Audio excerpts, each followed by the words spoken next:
Hello friends, you're here with me, Jen the Taxidermy Witch. It's so good to see you again.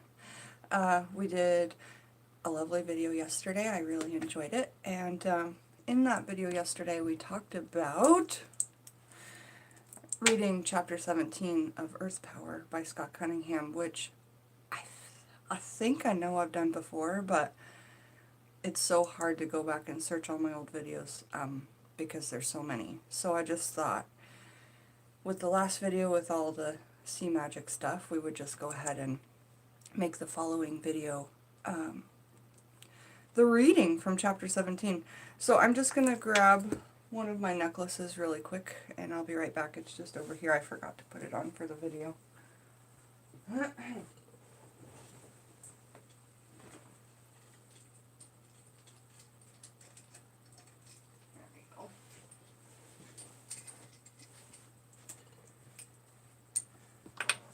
I have these necklaces that I made from shells from the Galveston, Texas seas. Hi Cherry Chapstick, welcome, nice to see you.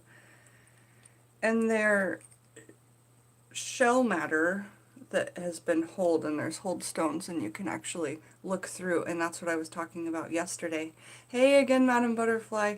I think it's good for me to come in on the morning, come on in the morning, and then you guys are here too. It seems like better than in the nighttime. So I like wearing these hold shell necklaces, and I just thought that would give you guys a good idea of what I can do with those little oyster shells and things that have little holes in them naturally that I found on the beach, make some little necklaces out of those. So I'll just wear these. They're very Witch of the Woods. They're just, it's just black hemp, which is good for visions. Hemp is good for visions according to Cunningham's Magical Herbalism. And then, I mean, they just look real natural and witchy, and there's nothing special to them, but that's how I like to do my stuff. Hi Faith9, so nice to see you, welcome. So here's what we're reading from today.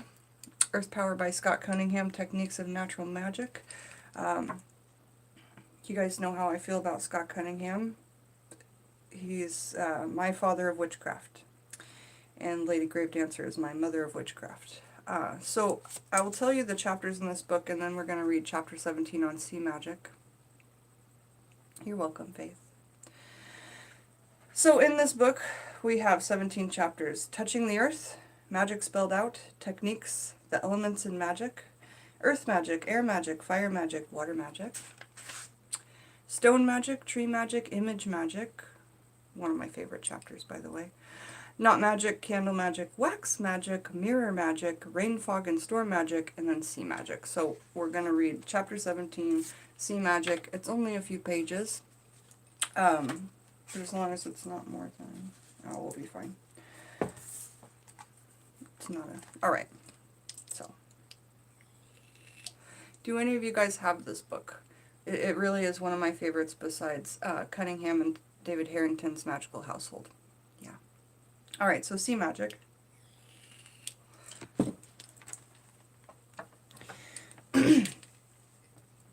Sea magic is that which is practiced near the ocean, or the objects that the ocean fashions and transforms. The sea has for millennia been worshipped, feared, consecrated, prayed to, sacrificed to, and otherwise revered.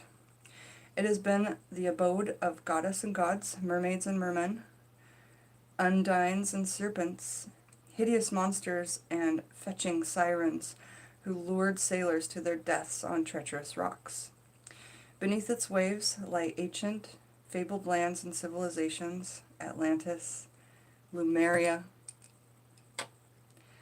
Lyonese, just to name a few, and from it all life emerged. Thus the sea is both the beginning and the end, Alpha and Omega, the source of all life, and that which nourishes it. In ancient times, as today, population centers were located close to rivers or the coastline. There was easy access to food, fish, shellfish, seaweeds. Seaweeds are so good for your body, you guys. Really important we get those in. Yeah. As well as a platform on which crafts of reeds and pitch, timber and hemp rope, and later of more sophisticated boat began to float and travel to distant lands. These people who depended on the sea for their food, and thus their very lives, personified it.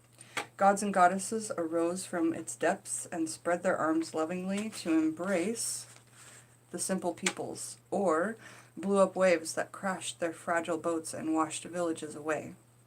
Just as streams, wells, and rivers have been revered, so too has the sea. Along with religious rites, magic was performed as still is today. Many of the old deities of the sea are now the stuff of books: Poseidon, Isis, Lyra, Pointus, Mari, Neptune, Shoni, Tiamat, Dylan, Manannan. All and many more have had libations poured to them, incense offered to them, sacrifices given to them. I love lighting a tea lamp, like a little tea light on the beach. I usually don't leave it. Sometimes I'll bring a tea light and light it right when I get there, when I start foraging, just to like have spirit there with me. I always feel like a candlelight puts spirit there with you, and kind of like solidifies your mission of what you're doing, almost as an offering. But I feel that as long as you pick up your tea light when you go, it's safe to burn those at the seaside while you're foraging, and you don't have to be right next to it. It's just a tea light. It's going to go for an hour and 15 minutes. Hi, Otis. Be a good boy. So yes, I mean, when we were talking about all and many more have had libations poured to them, incense offered, sacrifice given to them, etc. What the books don't seem to know is that they live still. Their whispers are heard in the ocean's sighs, and their powers wax and wane with the moon. Absolutely, we were talking about that yesterday. They lie waiting to rise up and be recognized again. Though you don't have to worship the sea or its deities to practice sea magic, you must respect it as a vast storehouse of power. I want to interject there and tell you guys, when I did the video 2 days ago when I was at the sea foraging and I said hello live, I forgot to mention that a really great offering, if you're in the forest and you're in the sea, whatever, and you don't have some like offering to bring or a candle to light or something like that, you can pick up litter and you can pick up garbage, and that's an amazing fae offering. It's an amazing offering just to the earth in general and to the goddess or to the god in general, in my opinion. It is our ancestral mother, older than the continents upon which we live, older than the mountain or tree or stone. It is time itself. That's beautiful. Though sea magic is best performed near the ocean, many of the following spells can be altered slightly and performed anywhere so long as you can acquire some of the tools. A bowl full of water into which you've poured salt will work in a pinch for the ocean. So if you guys aren't close to the ocean, you can get a natural, like a wooden or earthen bowl or a glass bowl. Pour preferably sea salt in there, but any kind of salt will do in a pinch. And just do your magics right there around it. Again, it's about intention, not about having every single thing that you need, because, you know, use what you have around you. Forage what you can from your kitchen or your backyard or the sea. Just do it in the right way, and I think that that's going to give you a better magical working than if you just purchased everything online, got it home to your house in a box, because you took the time and you went out and foraged and you took the time to put the intention for that working into every little thing that you collected. Yeah. And just be confident with that and know that it's going to work better than these pricey ingredients. Yeah. Although sea magic is best performed near the ocean, many of the following spells can be altered slightly and performed anywhere so long as you can acquire some of the tools. A bowl of water into which you poured salt will work in a pinch for the ocean, as will a tub of salted water. This works really well, especially if you get into it. Water is a conductor, and every morning when I do a bath, there's some kind of working that happens in there, and it doesn't necessarily have to have anything but me, my words, the water, and my intention. And I bathe in well water because we're lucky enough to have a well where we are. So that's like really grounding as well. really helping with that base chakra. Number 1, the red chakra down at the end of your tailbone. Sea magic is as mysterious and flexible as the ocean themselves. Here is some of its magic. And so now we'll go into, that was the introduction, now we'll go into where we're actually talking about little workings upon Scott Cunningham's suggestion. Hey Brittany, welcome, so good to see you. And I just want to say that in the last 3 years I've had this book, I've done one working exactly how he says. Okay. And it worked pretty well. It took about 2 weeks. But the ones that I made my own from his suggestions and his opinions and changed them up, they worked a lot quicker. They had a better outcome overall.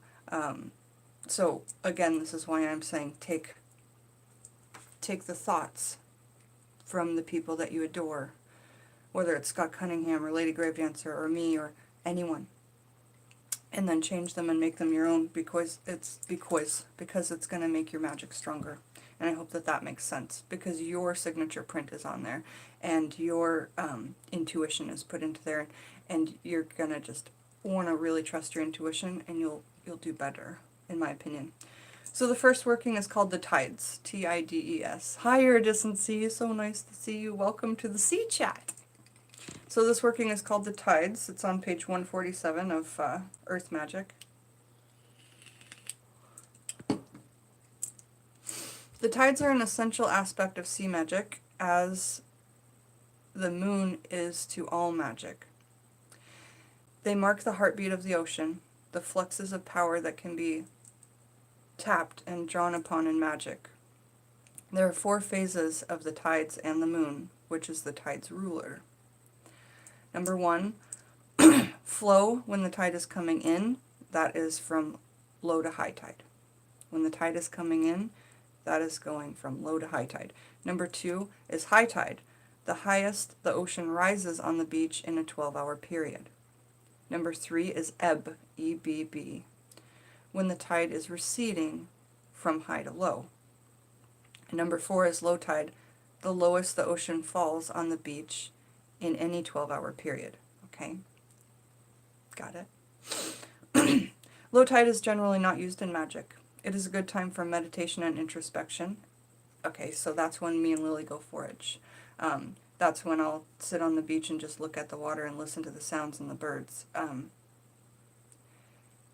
that's the best time, in my opinion, to get out on the beach and do your foraging, gathering, honoring, when you can actually sit on that earth that in 12 hours time will be covered up again with that seawater.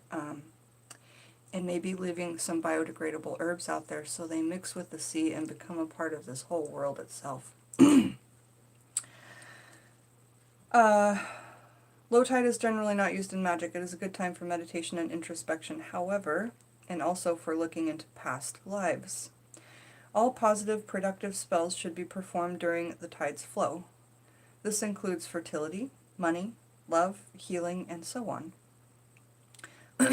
High tide is traditionally the best time of all to do spells of any sort, positive or negative, good or bane. When the sea is ebbing, again, that is when the tide is receding from high to low. When the sea is ebbing, spells of a destructive or banishing nature are best performed. And this kind of goes back to like, hi Brandy Johnson, nice to see you. And Katie R, welcome everybody. And so, oh poo, what was I gonna say? It says here, when the sea is ebbing, spells of a destructive or banishing nature are best performed. It's just like when we work with moon cycles, waxing, waning, full and new, eclipses, esbats, sabbats. There's certain workings that are better done during a waning moon, or there's certain workings that are better done during a waxing moon. But again, you guys just remember, if the working has to be done that day, do it. Don't wait if you can't. But if you have a working for a client or for yourself and you think you can wait 3 days till that full moon or till it starts to wax or wane, or till the new moon, etc., then then wait, because you can use that power that's been used that way ritually for so many years. Earth Power by S.Cunningham, the one in the picture on the thumbnail. It's excellent. And we're reading chapter 17, Sea Magic. Otis, can you? Thank you. So high tide is traditionally the best time of all to do spells of any sort, positive or negative, good or bane. We said that. There are 2 high and 2 low tides every day. Most sport fishing stores and libraries have tide tables. You can just Google it. Google your city or the nearest ocean or body of seawater to you, and then you can just Google what time is high tide today or what time is low tide today. Okay. There are 2 high and 2 low tides every day. Chart the tides the day you wish to do a spell. So, in your Book of Shadows or your grimoire or your journal or your diary. If you live near the ocean so chart the tides if you live near the ocean and perform it as close to the proper phase as you can for maximum results. Again, for maximum results, but you're still going to have that energy work. It will be effective either way, but you'll have maximum results if you do follow these tides. That's what Scotty's trying to say, I do believe. This can be taken into account for every spell or magical working you perform, but it isn't necessary. For an important ritual, the highest tide of the month is a most auspicious time. Auspicious? You can determine this by studying a tide table for a month and finding the largest number of feet the ocean rises on the beach. This is the highest tide, and always corresponds with the full moon. If you can't wait, don't worry, it won't harm the spell. In addition to extra powers at large in the sea on the high tide, there is also a practical reason for charting the tides. Rites performed on a secluded stretch of beach are truly evocative, so you can really do some evoking. Magical experiences are huge, but if the tide is flowing and the area is rocky and faced with sheer cliffs, you could find yourself trapped and nowhere to go. That's really important, you guys. Know how long it will take you to get out of that area once you've gotten into it, because this has happened to me before. I was like 13 years old, and the sun was getting darker, and I just wanted to keep playing, and I was down on a beach with a rock wall, and there was literally nowhere to go. Now, someone didn't lower a rope down to me, and it wasn't a huge, movie Hollywood scene or anything like that, but it's scary when you're a little kid, and I just ended up having to, wade through the water, and it was, crashing into the rock wall, and finally I found a place that I could kind of, crawl out of, ran my little butt home, and, hi Garden Plants, welcome to the chat again, so nice to see you here.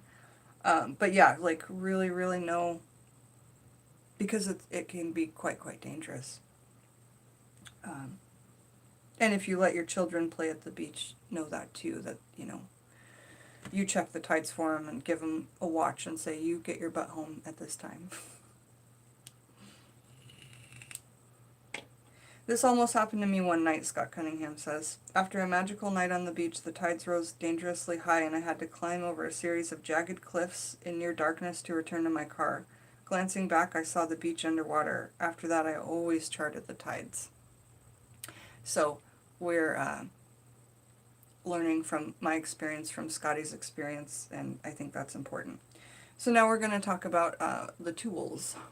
He goes into the tools. The tools of sea magic are found in the ocean or tossed up by the waves on the beach. They are natural and man-made, ancient as the sea itself, and as new and fresh as the dawn. Though the tools vary from place to place and era to era, here are some of the best known sea tools. So we have seashells, right? And behind me over here is one flat that I gathered and I did the video on yesterday. So if you guys want pictures of what I have in my area. Etsy shop's down below if you need me to send you anything. Seashells, gifts of the sea. Shells are used to represent the oceanic deities. Long spiraled shells signify the gods, and those would look like a unicorn horn, no matter if they're big or little. Those long spiraled shells. I have one in the back, but I just don't want to keep getting up. If you guys need to see a long spiraled shell, just let me know. I will go get it. While using round shells symbolizes the goddess. And why is that? It's obvious. I want you guys to tell me. Like, why would the long spiraled shell be the god, and why would the round circular one be the goddess? I'm going to wait for you guys to tell me.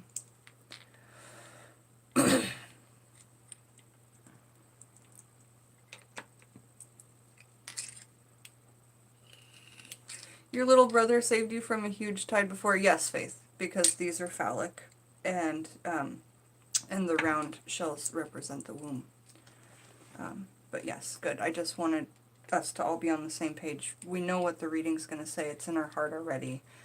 We just have to really think about it and sometimes meditate on it, because our intuition is our greatest gift. Many sea witches and magicians place shells on their altars for this very reason when performing sea magic at home. When spells are done by the seashore, Long Willie, nice Madam Butterfly. I love it. Darn it. When spells are done by the seashore, a protective circle can be marked out with a ring of shells gathered for that specific purpose. Oh, and I have to interject here and say something. You know how I'm always telling you guys, like, if you're outside in nature or at your garden, don't do like a ring of salt, or don't use salt on the ground, because it kills the plants, and it kills the, it like affects the dirt and changes the, you know, the alkalinity, etc. At the sea, that's going to be the best place to do it, even if you just have a little jug of Morton's salt. In my opinion, I would use sea salt, but if all you have is Morton's salt, then the sea is going to be a good place to do it, because you're not going to harm anything that grow there. Yeah. And you're giving back something that came from it originally anyway, even if it's iodized salt.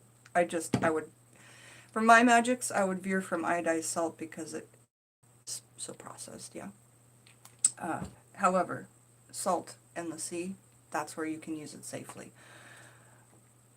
Oh, good, thanks, Brandy. It's been a long time since I've felt comfortable reading, but I'm having a really good week, so it's nice to be with you guys.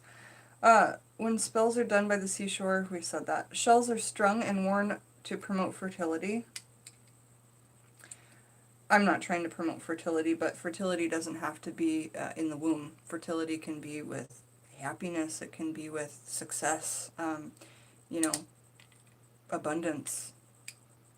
You can mix some of these words to make them stronger, in my opinion. So they promote, shells that are strung and worn promote fertility, or to attract money, since they were once used as money. Did y'all know that shells were used as currency? So cool. We know that wars were fought over spices. I mean, there are things on this earth way more precious than money. Money is really just this, like, in my opinion,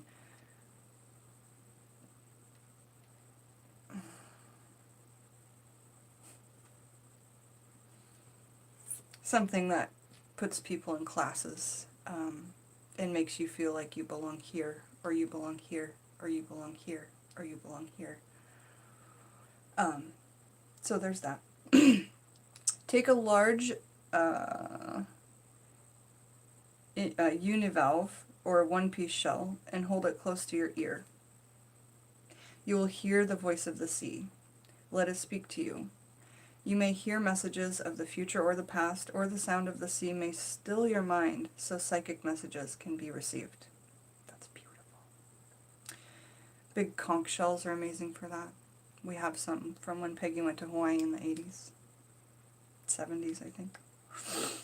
A special shell you find on the beach may be fashioned into a protective or lucky amulet, and that's what I use these for. I hang them over my bed to ward away nightmares. If I wake up every morning at 3:30 so that I'm awake. I turn on my lights and I look through a hold stone, or I look through a hold shell, I'm trying to see through the veil at that time. I have a lot of weird stuff that I do, but in accordance to this book, some of them are matching up, so I thought I would tell you about it. Hi, Delilah. A shell in the home can be an indicator of the sea. Hold it to your ear. If the sounds within are loud, the sea is rough. Oh, shut up. I didn't know that. So listen, you're at home, you have your shell that you can listen into. That's giving me frickin' chills right there. Is like, you can get an indicator of where the sea's at by listening into a shell, no matter how, like, far away you are, or what time of day it is, or whatever. Like, I'm really gonna try that out. And I believe it to be absolutely true. Absolutely. So a shell in the home can be an indicator of the sea. Hold it to your ear. If the sound within are loud, the sea is rough. If it's soft, then the sea is smooth and calm. A shell placed at the entrance of the house ensures that luck will enter it. So maybe if you have a little potted plant, you could put a shell in there, right by your front door. Conches, or conchs, I mean we call them conchs, C-O-N-C-H-E-S, conchs, or other very large univalve, are blown at seaside rites to dispel negativity, kind of like a bell, and to invite the gods and good spirits to be present at rituals and spells. So now we're going to talk about driftwood. Driftwood infused with salt by the sea, dried by the sun on the beach, is the natural fuel for mystic bonfires, which often play a part in magic. And then it suggests that you go into chapter 7 and read fire magic, because it's going to talk about that there. Driftwood can be used in spells, can take an appropriate piece and carve your need on it with a knife. Throw the driftwood into the sea, imploring it to grant your need. Love that.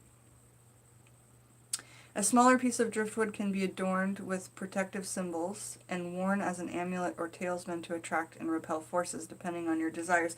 So let me get you guys a couple of pieces of driftwood so we can kind of get an idea of what this will look like.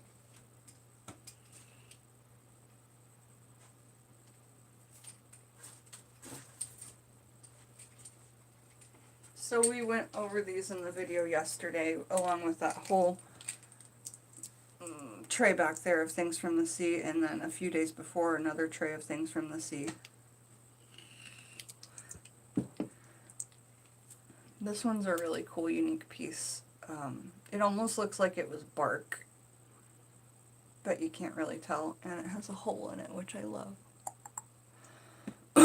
But this piece is something that's small enough that I would feel comfortable wearing around my neck. But again, you guys, like, the stuff I create is not, like, super fashionable for, like, it, you know, I don't see it would be in, like, Vogue magazine or anything. But, you know, you could either tie it this way, or you could tie it this way, and just like that little thing was saying, wear it on your neck, be witch of the woods, you know. And then the other one that I found was this big pounding stick, and this would be amazing to carve something in and throw it out into the sea so that you know, your wishes are just like touching the whole earth. Because when you're in seawater, it really does, in my opinion, touch the whole earth. But I'm making this into a pounding stick because it's got a good thumb handle on it. And I'll probably carve my intention or paint my intention on this stick, maybe with the herbal paints that I'm going to be making today. And just really pound that into the earth, and your energy goes into it with the strength. And this wood hitting the earth is a vibration, and there's just a lot of beauty to that, in my opinion. But this would be a great piece to carve something into and chuck it out there. Now again, when you pound or when you throw something, there's a lot of energy to that.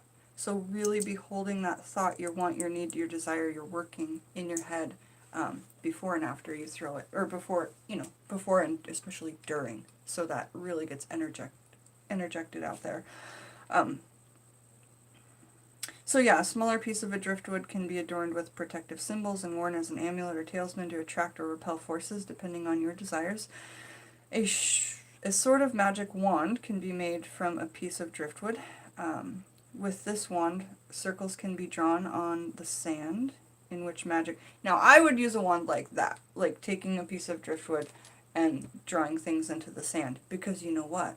If you draw things into the sand and you know that within 12 hours the tide's going to come wash it away, your sigil or your words or your picture or however you decide to do it is sitting there on the sea in the sand or in the dirt, and then the sun is upon it or the moon is upon it, and then the tide comes up and takes it away, and it just becomes a part of the whole entire earth and universe, because the moon is controlling the tides, right?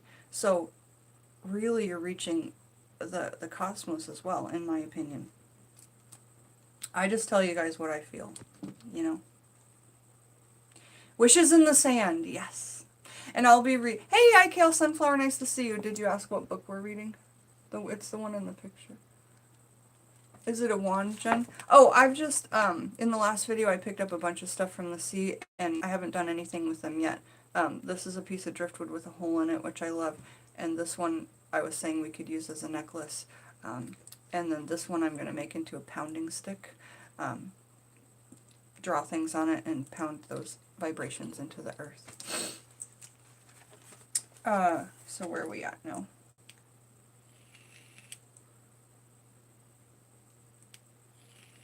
Right, drawing circles into the sand with your driftwood wand.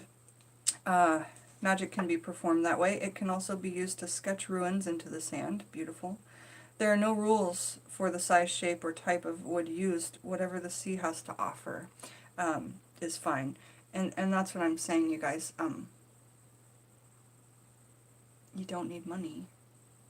You just need the time and the drive to go do it.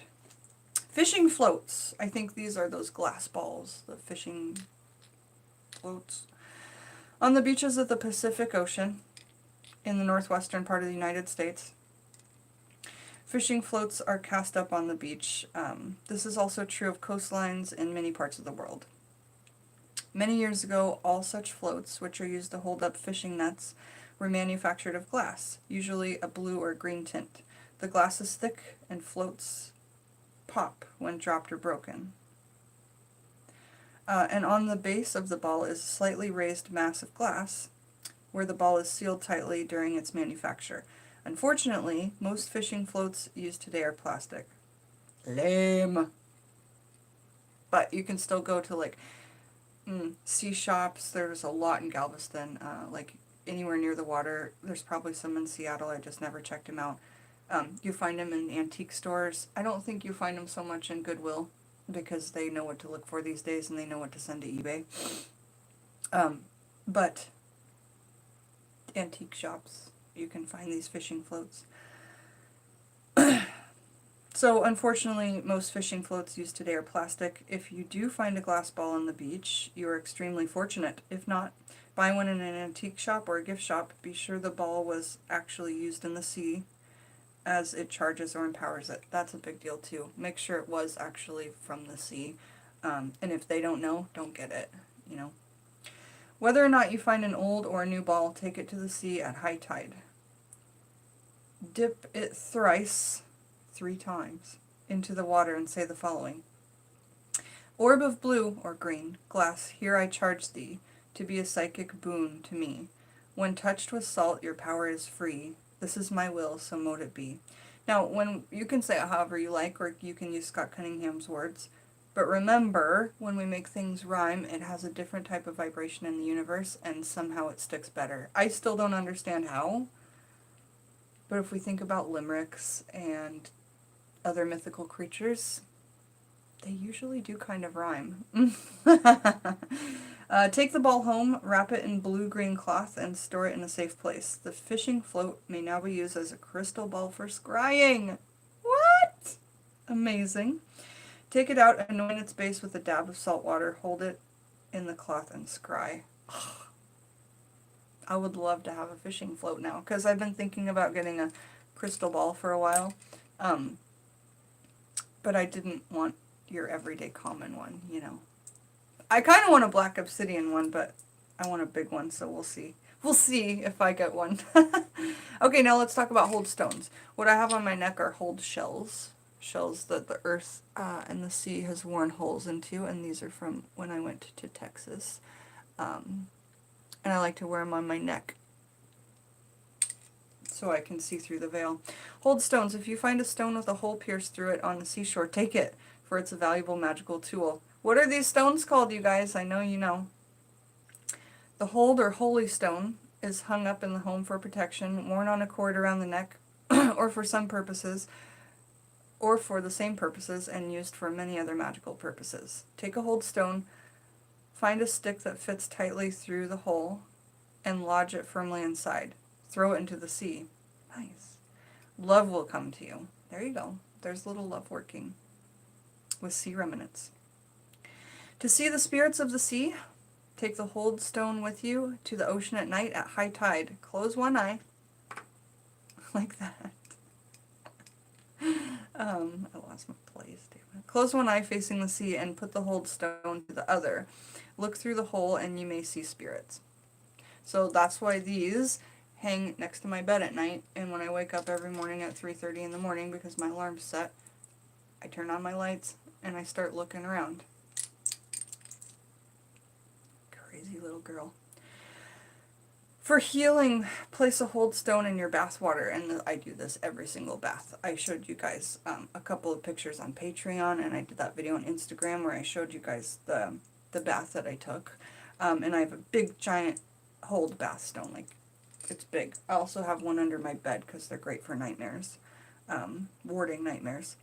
So for healing, place a hold stone in your bath water. Add salt and step in. The stone should be used for this purpose only. So if you do get a bath stone, it's just your bath stone.